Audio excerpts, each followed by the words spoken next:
Spanish colonial history, mangoes, white sand beaches, American influence, tricycles, beautiful women. For many people, that's the Philippines, a tropical paradise seen from the outside, especially by those who don't really know the country. But that image is only the surface, because behind it lies a completely different reality, one shaped by inequality, rapid urban growth, and everyday struggles that rarely make it into travel brochures. In this documentary, we're going deeper. We'll explore both the beauty and the hardship and uncover what life actually looks like for Filipinos today. We begin in the center of it all, the largest and most complex city in the country. This is Manila. The Philippines is an archipelago made up of more than 7,600 islands. The country's largest island is Luzon, home to the nation's capital, Manila, while the city of Manila itself is home to around 1.8 million people. The greater metropolitan area, known as Metro Manila, has a population of nearly 25 million, making it the 8th largest urban area in the world. Manila is everything you would expect from a Southeast Asian megacity. Endless traffic, futuristic skyscrapers, colorful streets, organized chaos, and a city that never truly sleeps. Day or night, there's always something happening. And despite the fast pace of life, Filipinos are often considered some of the friendliest and most welcoming people in Asia. However, there is one thing that, in my opinion, sets Manila apart from cities like Bangkok or Ho Chi Minh City.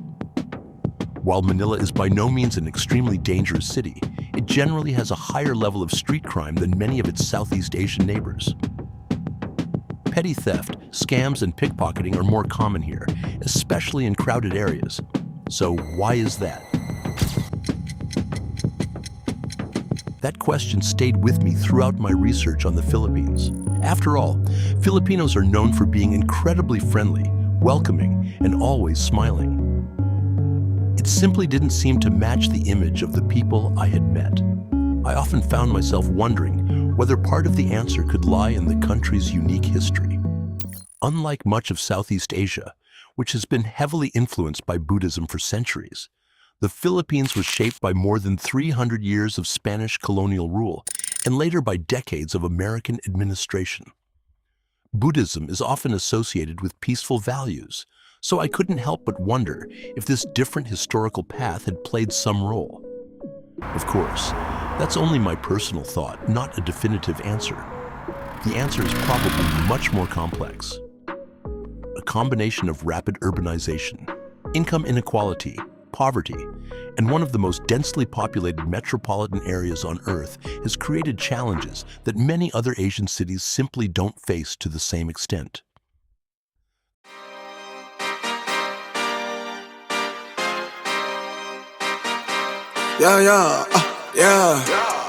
As you've probably noticed by now, the contrast in this city is absolutely massive. Let's head into Bonifacio Global City, better known as BGC, the wealthiest and most modern district in Metro Manila. This is where many international companies have chosen to establish their offices and regional headquarters. The entire district was designed to attract foreign investment and global businesses. Wide sidewalks, luxury condominiums, spotless streets, green parks. Honestly, parts of BGC don't even feel like Southeast Asia. In fact, this place reminds me a lot of New York. Even the streets have names like 5th Avenue and 26th Street, which only adds to that feeling. And then you see things like these giant Breitling clocks. In a city where hundreds of thousands of people still live in poverty, it creates a really strange contrast. Of course, you'll also find countless cafes, high-end restaurants, shopping malls, and luxury brands. But so are the prices. Renting a one-bedroom condo in BGC typically costs around $700 to $1,200 per month, while the average Filipino worker earns only about $300 to $400 per month. So it's hard to imagine how the average local could ever afford to live here. But that's also the point. BGC wasn't built primarily for the average Filipino. It was built to attract international businesses, investors, and global talent. And in the long run, Bringing in foreign investment could become one of the key drivers of the Philippine economy. It's hard to imagine, but until the early 1990s, this entire area was actually Fort Bonifacio, a former U.S. military base. Then, in 1995, the Philippine government made a bold decision to transform this former military complex into a world-class business district. And honestly, it's fascinating to think that in just 30 years, they turned an old military base into one of the most modern and impressive business centers in all of Southeast Asia.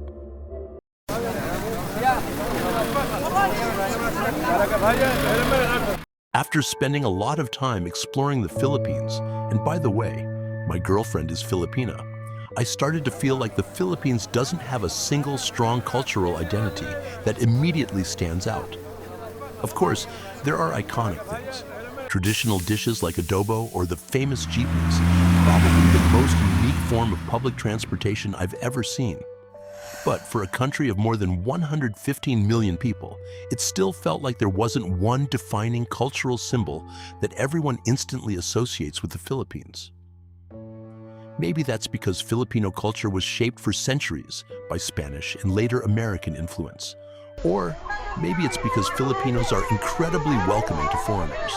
It's something you notice almost immediately. People, especially towards Western visitors, are extremely respectful and often adapt to them with remarkable ease. That's one of the things I genuinely love about this country. At the same time, I sometimes felt that this openness can overshadow parts of their own cultural identity. One thing I did notice everywhere was the chaos, but in a strangely charming way. It's just part of everyday life. Long lines are another thing you'll constantly run into. Waiting for an hour is completely normal here. Those are actually the things I personally associate with the Philippines. But when it comes to one clear cultural identity that defines the country, I'm still not sure I've found it.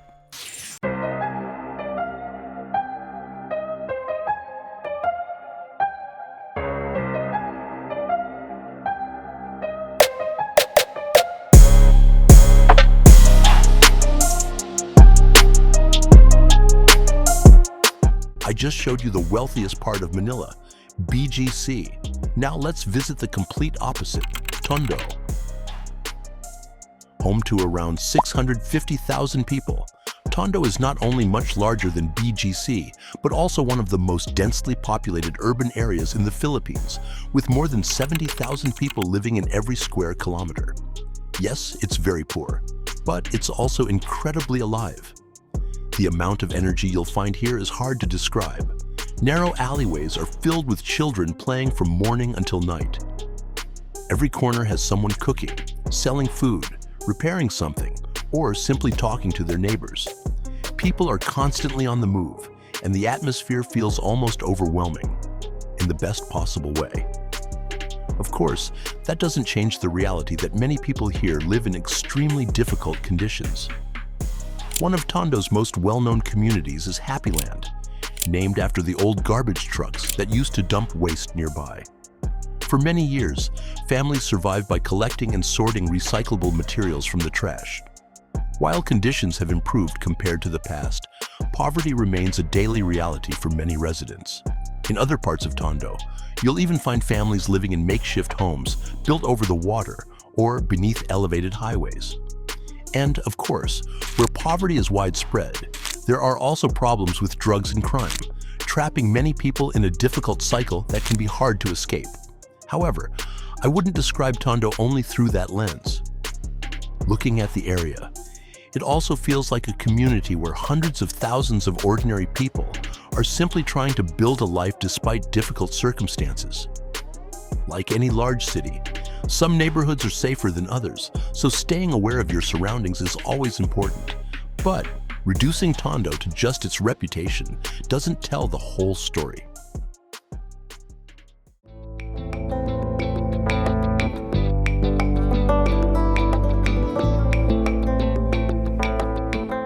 While creating this documentary, I found myself saying, wow, many times.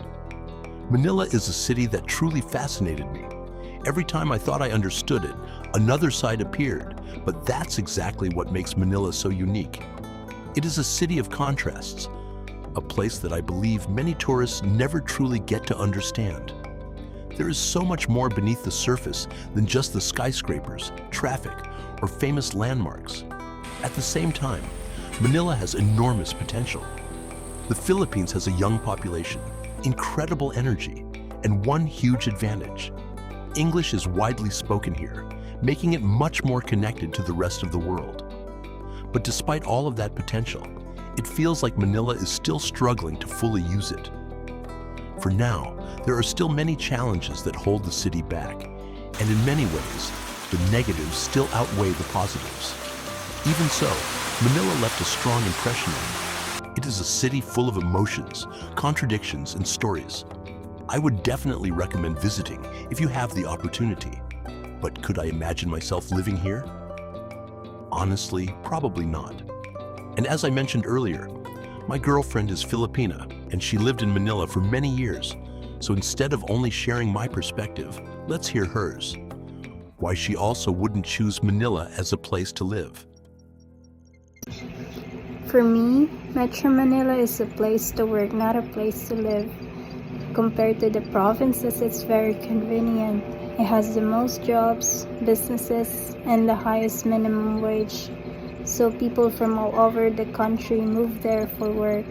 But this also creates the downside: overcrowding, traffic, long lines, and people who are always rushing. I live in a condo, which is nice when I stay inside, but as soon as I step outside, it's chaotic, time-consuming, and energy draining. So this is just not a place for me.